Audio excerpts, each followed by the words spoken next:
Namo tassa bhagavato arahato samma sambuddhassa. Chapter 1, Compendium of Consciousness.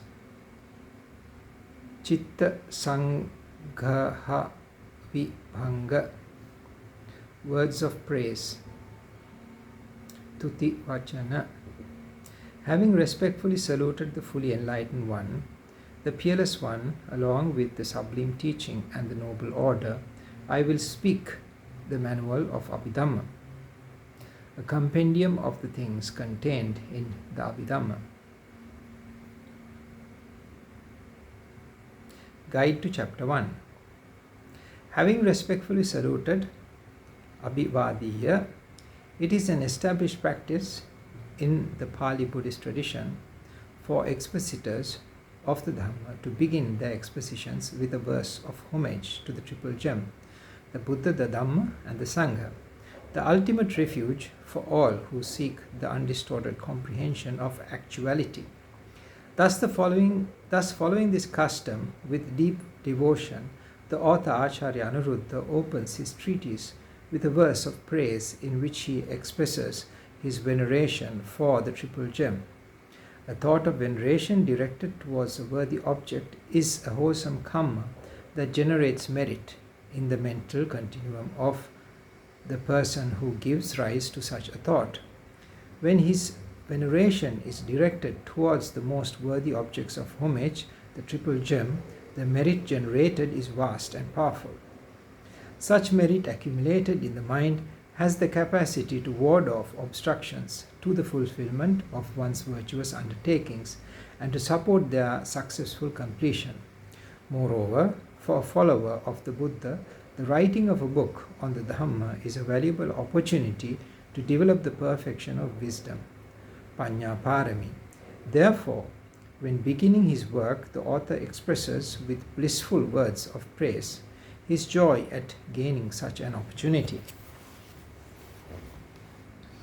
The fully enlightened one, Samma Sambuddha, the Buddha is called the fully enlightened one because he is the one who has fully understood by himself the ultimate nature of all phenomena, both in their particular and universal characteristics.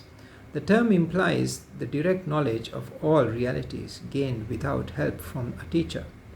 The Buddha is also called the peerless one, Athula, because his qualities and attributes cannot be matched by any other being. Though all arahats possess the distinguished qualities of morality, concentration, and wisdom, sufficient to result in liberation, none possess the innumerable and immeasurable virtues with which a Supreme Buddha is fully endowed. The ten Tathagatas' powers of knowledge, the four grounds of self-confidence, the attainment of great compassion, and the unobstructed knowledge of omniscience. Hence the Buddha is without a peer among all sentient beings. As it is said, there is one person, Bhikkhus, who is unique, without a peer, without counterpart, incomparable, unequaled, matchless, unrivaled, the best of humans, the Tathagata, the Arahant, the fully enlightened one. The sublime teaching, the Saddhamma. The teaching or the Dhamma signifies the three aspects of study: pariyatti, practice; patipatti, pratipatti; and realization, pativeda. Study is the study of the Tripitaka, the scriptures which record the teachings of the Buddha, comprising the three collections of Vinaya, Suttas, and the Abhidhamma. Practice is the threefold training of virtue, concentration, and wisdom. Realization is the penetration of supramundane paths and attainment of the noble fruits.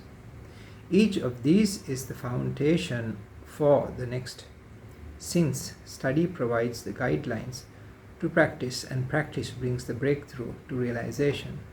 The teaching is called sublime in the sense of true and good, because when it is applied in accordance with the Buddha's instructions, it definitely leads to the attainment of Nibbana, the supreme truth and highest good. And the noble order, Ganuttama, the word Gana, meaning company or group, is used here as a synonym of Sangha, the community order. The community or order. There are two kinds of Sangha: the conventional Sangha, Sammati Sangha, the order of Bhikkhus and Bhikkhunis, fully ordained monks and nuns, and the Sangha of noble ones, Arya Sangaha, referred to in the verse of homage as the noble order. The noble order is the noble or holy community of the accomplished followers of the Buddha. That is, the four pairs of persons who have arrived at the planes of the noble ones, distinguished as eightfold according to whether they have reached the paths or the fruits of stream entry, ones returning, non-returning, and arhatship. I will speak the manual of Abhidhamma. The title of the work, Abhidhammatha Sangaha, literally means a compendium of things contained in the Abhidhamma, that is, in the Buddha's special or distinguished Abhi teaching, Dhamma, handed down in the Abhidhamma Pitaka. The author's statement, I will speak, Ba Sissam, reminds us that our text is meant to be recited and learnt by heart so that it will always be available to us as an instrument for analyzing reality.